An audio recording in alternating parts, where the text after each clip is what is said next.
Olá, meu nome é Isabela Pitol. Eu vou apresentar para vocês os trabalhos mais relevantes do Oeste na área de doença do enxerto contra hospedeiro, GVHD. Bem, o primeiro estudo que eu escolhi é um estudo que tenta avaliar uma forma de prevenção de doença do enxerto contra hospedeira crônica nos pacientes de transplante de medula óssea halogênico, em que foram escolhidos pacientes 7 em 8 ou 8 em 8.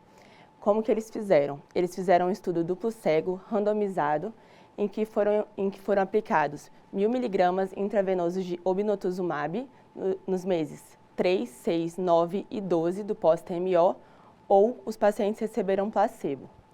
E o principal objetivo desse estudo era avaliar, conforme vocês podem ver nessa primeira tabela, a incidência acumulativa de doença do enxerto contra hospedeiro crônico que tinha necessidade do uso de corticoide.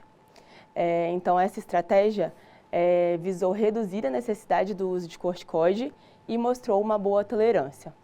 Nesses pacientes, eles apresentaram um pouco mais de neutropenia do que os demais pacientes que receberam placebo, porém, neutropenia grave, neutropenia febril, foi visto apenas em um dos casos. Então, aparentemente, se mostrou uma estratégia efetiva, onde vão ser realizados mais estudos, mas que pode ser uma estratégia para pacientes do transplante halogênico de medula óssea. O segundo estudo que eu escolhi é a avaliação de eficácia de 3 anos do estudo REACH. O estudo REACH, já conhecido por nós, é um estudo que avalia o uso do ruxolitinib comparado com outras terapias que vão ser escolhidas pelo investigador, a melhor terapia disponível, e consolida o ruxolitinib como uma boa opção de tratamento para pacientes refratários ou córtico-dependentes de corticoide com doença do enxerto contra hospedeira crônica. Esse estudo agora, eles mostram um long term, então 3 anos após o estudo inicial, mostrando então os desfechos atuais.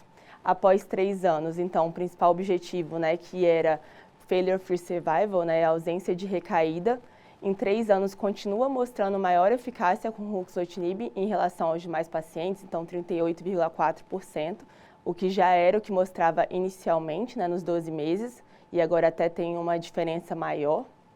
E foram avaliadas também outras coisas, como duração de resposta, sobrevida global, mostrando também maior eficácia com ruxolitinib em duração de resposta, e em desfechos como mortalidade não relacionada à recaída e recaída de malignidade, foram semelhantes os desfechos entre ambos os grupos. Além disso, o ruxolitinib mostrou segurança consistente com os estudos iniciais, sem toxicidades inesperadas em relação ao que já tinha mostrado anteriormente o REACH3. Por fim, tem esse estudo do ruxolitinib nos pacientes com síndrome de bronquiolite obliterante, que é um grande desafio para os transplantadores que têm um ruim desfecho, e agora mostrou o uso do ruxolitinib nesses pacientes. Foram usadas 2 coortes, uma coorte que já tinha o diagnóstico por mais de 6 meses e outro com diagnóstico há menos de 6 meses. Os pacientes usaram ruxo 10 miligramas 2 vezes ao dia por 28 dias em vários ciclos, que poderiam ser até 12 ciclos. E o principal objetivo era avaliar a mudança percentual no VF1 em 3 meses comparado à espirometria do baseline desses pacientes. Houve uma resposta independente da gravidade ao diagnóstico. Esses pacientes eles tinham sido estratificados em risco conforme a avaliação de score do NIH. Independente do grupo do paciente, eles obtiveram uma resposta ao tratamento. A melhor resposta pulmonar foi de 34% em ambos os grupos, não mostrando uma diferença significativa entre as 2 coortes, o que mostrou que teve um pouco mais de melhora nos pacientes foi a avaliação unifatorial sobre a quantidade de sítios acometidos de GVHD, mostrando que os pacientes tinham menos sítios, respondiam um pouco melhor.